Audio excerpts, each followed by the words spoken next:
Большая радость. Открытие выставки Ралифа Ахмедшина. Вот, замечательного живописца, думающего колориста. Так вот, выставка называется «Я шагаю по Уфе». Вот, вы уже, наверное, успели посмотреть. Здесь действительно каждая улочка, в каждой работе улочка знакома нам, настолько близка, тепла. Вот, работы представлены всех сезонов, так сказать, и зимы, и лета, и осени. Вот, работы настолько теплые, радостные, жизнерадостные. Вот, и я хотел бы лично поздравить, Олег, от тебя ты действительно живописец.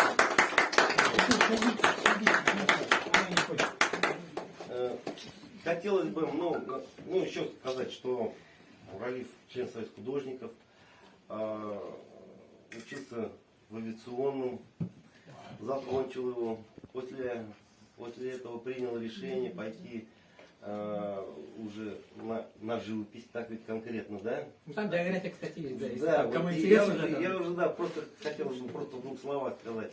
Это даже как-то символично. Почему? Потому что Александр Ирастович поступал в Казанскую художественную школу на отделение архитектуры. Вот, если, так вот. И проучившись там год, он поехал на каникулы в Санкт-Петербург и попал на выставку импрессионистов. И был очень сильно впечатлен. И после этого он принял решение пойти на художественное отделение. И он заново поступает в Казанскую художественную школу уже на художественное отделение. Вот Ралиф примерно так же. Вот там все-таки смежные практически. Вот. В общем-то, Ралиф закончил Уфимское училище искусств. Причем достойно. У него достойные учителя были. Да, Георгий Ахматович, вот, жалко ушел в Калитово. Да.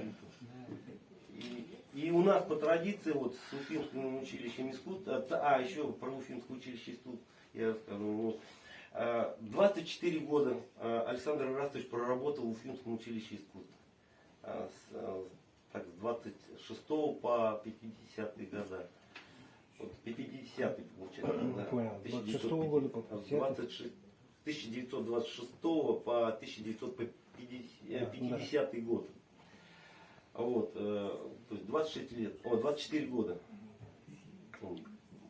Ну, помимо этого он еще в детской художественной школе. И, по традиции у нас наш музей, вернее, сотрудничает с Уфимским училищем.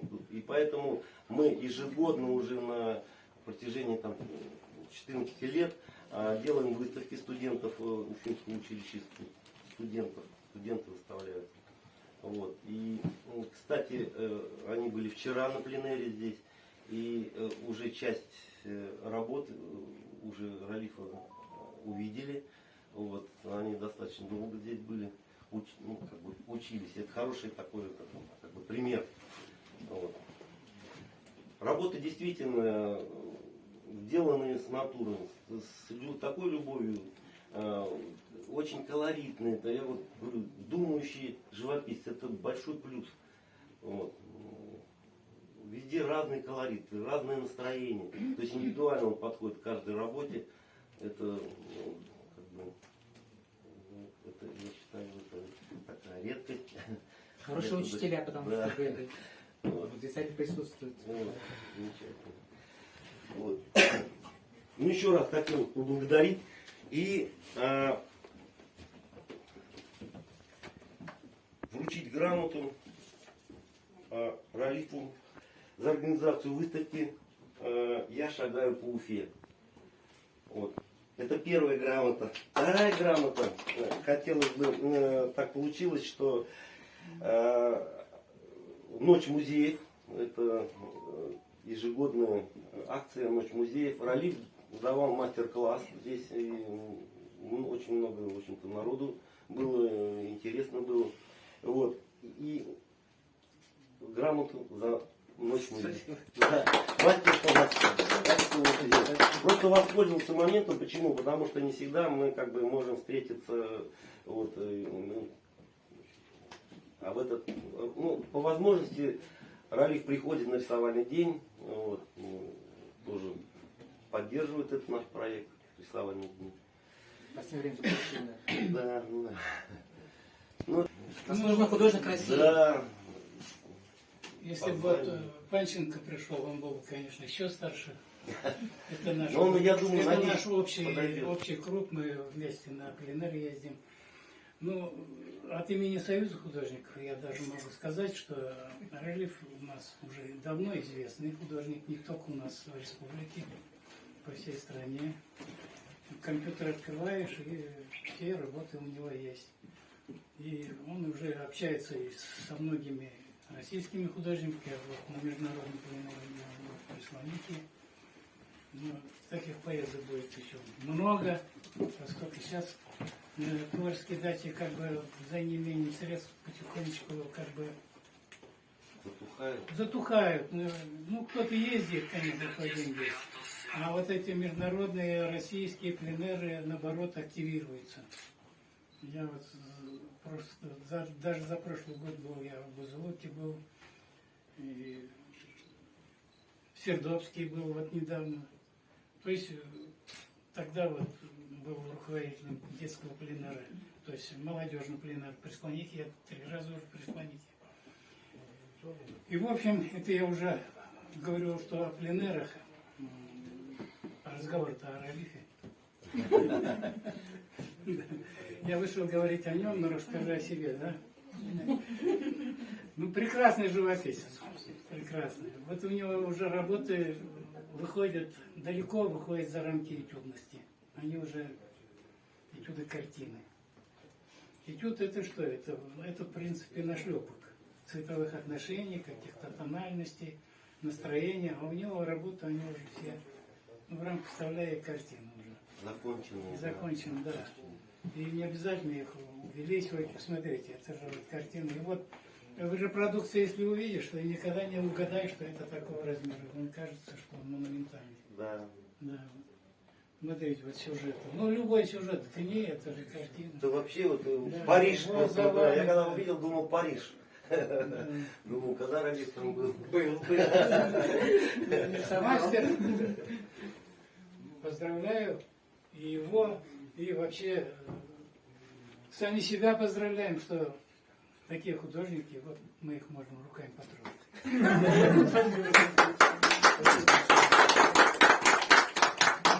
Заслуженный художник Башкортостана. Я первый раз, когда увидел работу Ралифа, небольшую, первый раз в жизни, я подумал, вот в Уфе кое-что появилось интересное. Сразу видно, что живописец. Ралиф Ахметшин, кто это? Это живописец. Вот вчера я был на выставке Григорьева, график, да, вот, не прикидывается живописцем. И приятно, когда вот человек в какой-то области работает и достигает, поэтому не мечется, вот как я, например, и туда, и сюда, и графика, и все. А вот он живописец. И я думаю, что добьется еще больших успехов. От него мы ждем удивительных работ. Он участвовал недавно на всероссийской выставке в Нижнем Новгороде, единение. И мне нравится, что он не побоялся заплатить 3000 за то, чтобы отправить туда работу за свой счет. Отговаривали, потому что Да, Союз. Союз не помогал на этот раз. А вот он так. Я по вашему примеру. Ну, да, я-то меньше заплатил. Он уже в последний момент там с попутчиком, но все равно работа висела там. Наша работа висела, а в каталоге нас нет. А там в каталоге те работы, которые просто фотографии сняли. Там.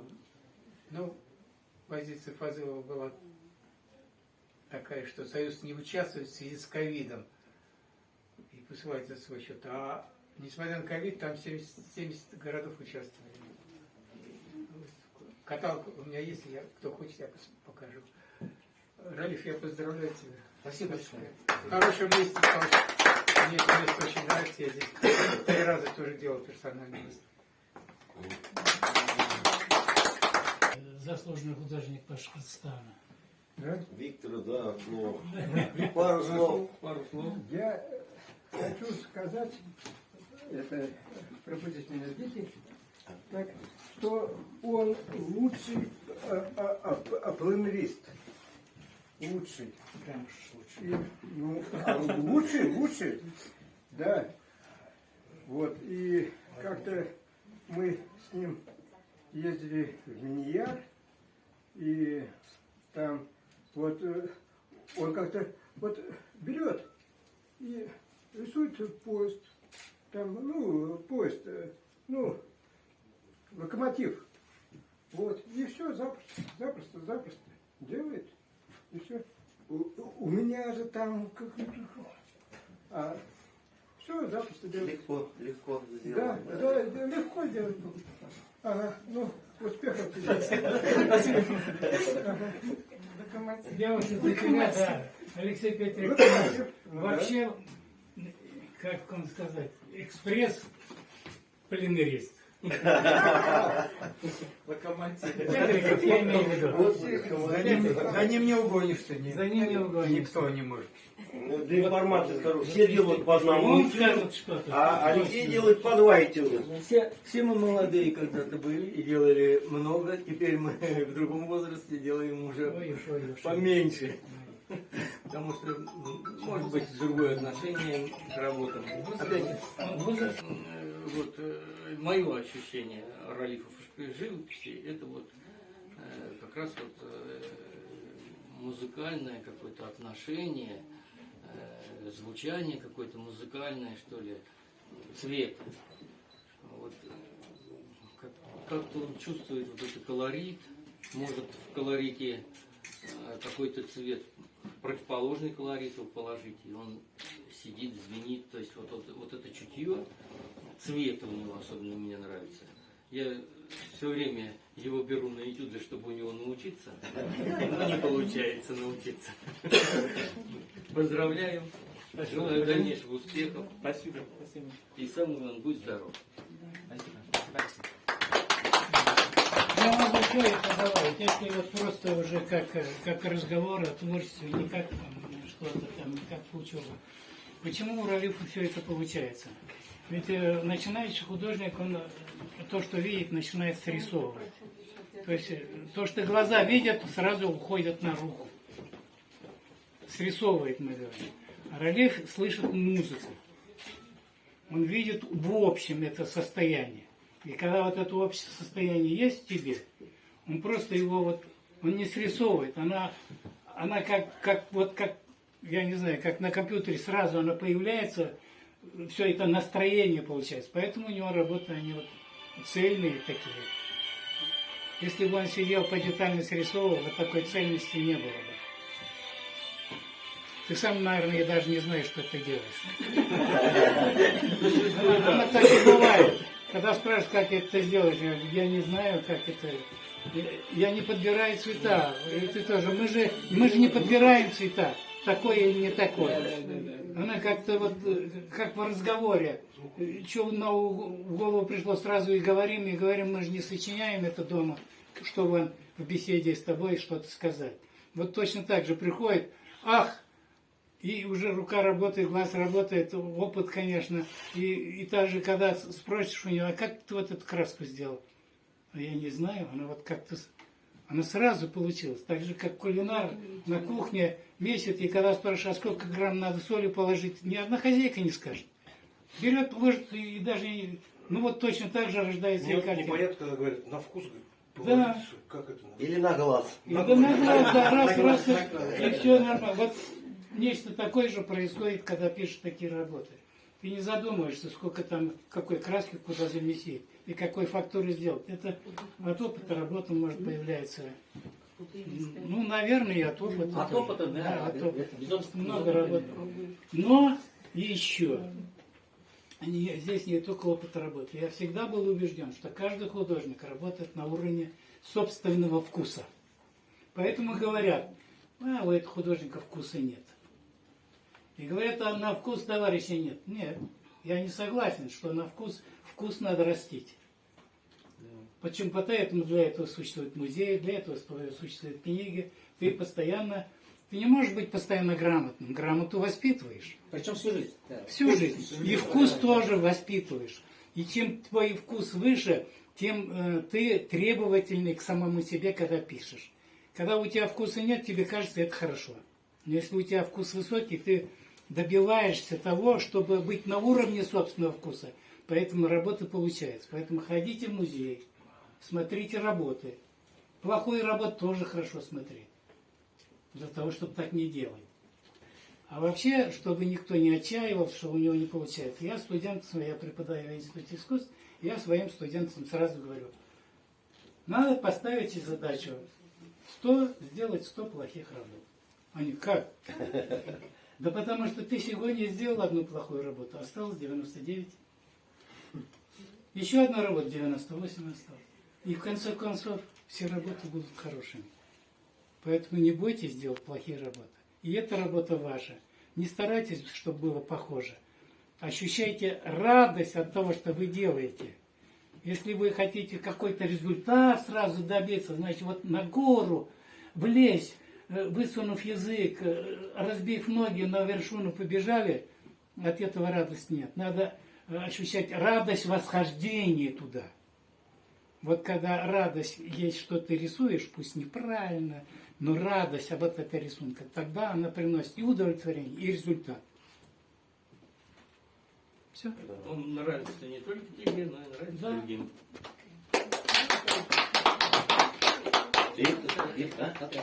Да. Да, от себя хочу, во-первых, поздравить всех, поздравить и выразить благодарность, что пришли.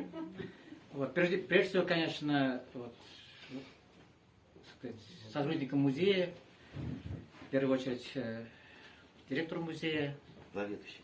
и заведующий, да, Владимиру Михайловичу, потому что мы с ним вот 3 дня здесь развешивали, проделали большую работу, вот он практически вот тратил свое собственное время, чтобы вот сделать, допустим, рекламу. То есть это тоже быть надо еще уметь. Причем он делает по собственной инициативе. Вот, и по мелочи. И то, и это. Там, то есть он все как-то берет на себя какие-то функции, которые он, в принципе, даже, может, и не обязан делать. Поэтому большая ему благодарность. И, конечно, сотрудникам музея, сотрудницам, вот, здесь тоже присутствовали, помогали. Юлия Валерьевна, Наталья Владимировна, да, тоже они участвовали, где-то даже участвовали в экспозиции. То есть у них какой-то опыт есть, поэтому им тоже большая благодарность. Ну, конечно, нашим вот мэтрам, да, вот Риму Борисовичу, потому что я ему благодарен вот за, вот, собственно, вот я у него учусь, да, вот. То, что он мне как ценит как живописца, уже отправляет такие серьезные пленеры, так, всероссийского уровня. Это большая школа, вот поэтому это большое счастье попасть вот на такие пленеры, потому что ты варишься не только с собственным кашей, допустим, в среде, ты пошли художником, но общаешься с художниками вот, по России. То есть это Обмен опытом. обмен опытом, да, то есть вот, как бы свой багаж, это, ну, то есть это очень полезно. Вот. Особая отдельность это, как сказать, нашему локомотиву, я так назвал, Петрюку Алексею Александровичу, потому что практически вот там есть работы, да, вот здесь, ладно, это городская, это моя больше тема такая. Вот там практически, там, я не знаю, сколько там, половина точно, если бы не он, этих работ я не написал бы, потому что он такой у нас, как сказать... Мобильный, во-первых, да, и не забалуешь, да, он все едем, там, куда мы, я сюда, да, конечно, ну, по возможности, поэтому ему отдельная благодарность. Спасибо. Да, вот многим я благодарен, да, своим учителям, естественно, вот, Георгий Ахматович вот ушел, очень был близкий учитель, ему отдельная благодарность, именно как рисовальщику, как композитору. У меня был Шафи, вот, личный учитель, вот, там повезло, то есть он после академии у нас как преподавал, Радик Масутович. Вот. В общем, всем большое спасибо. Отдельную благодарность я хочу выразить вот нашему известному журналисту, поэтессе Мокровой Марине Викторовне, да. То есть вот по ее инициативе, она вот Она вдохновляла? она предложила мне назвать «Я шагаю по Уфе». И вот я Володь сказал, что это, ну, как все одобрили, всем понравилось. Кстати, хорошее название. Да. Действительно, здесь вот шагаешь по Уфе, потому что это улочки старого нашего города, вот, те места, которые нам дороги, близки. Вот. И я говорю, не зря сказал, что все времена года. Вот. И в каждой работе есть теплота. В каждой работе. Вот. Это большой плюс. Ну, спасибо всем. Предлагаю это как-нибудь пройти. Да.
Чуть ли не вот грачи прилетели по общему я состоянию. гляну у него В там. этот день последние чего-то клюют вороны и птицу. И вся, она вся превратится осенней такой, знаешь. Буквально один или два, может даже одну ворону. Понял. Какой, знаешь, вот Ага, понял. и вся. И ты можешь ее сделать большой даже.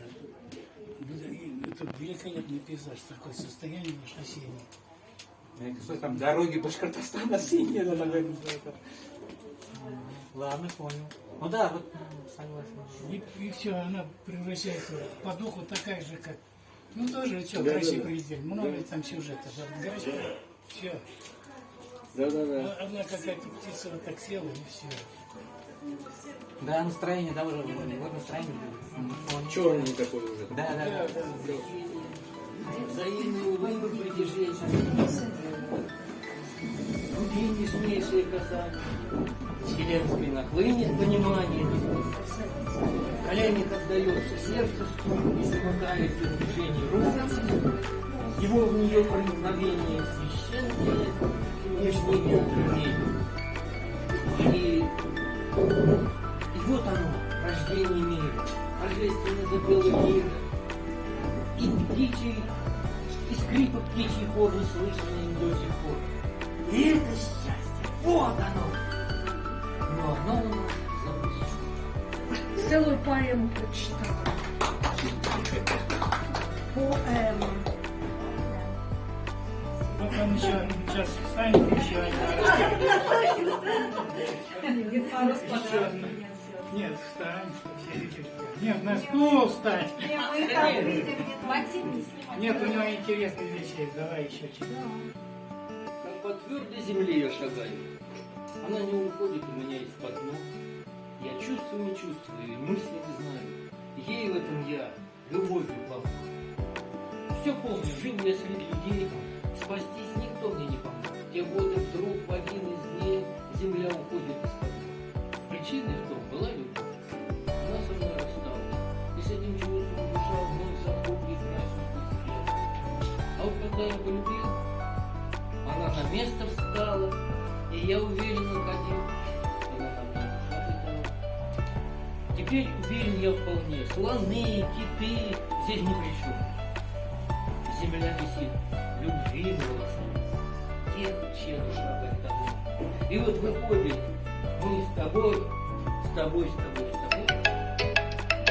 своими пылкими сердцами удерживаем шар земной многочисленных душ.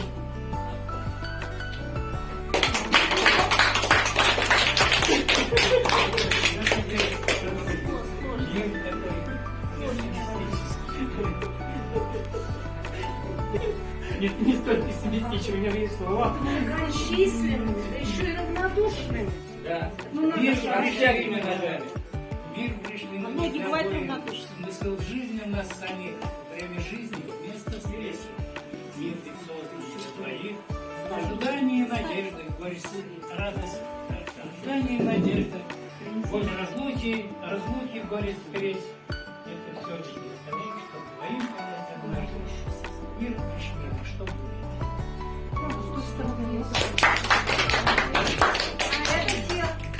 А стихи-то? Стихи каждый могет.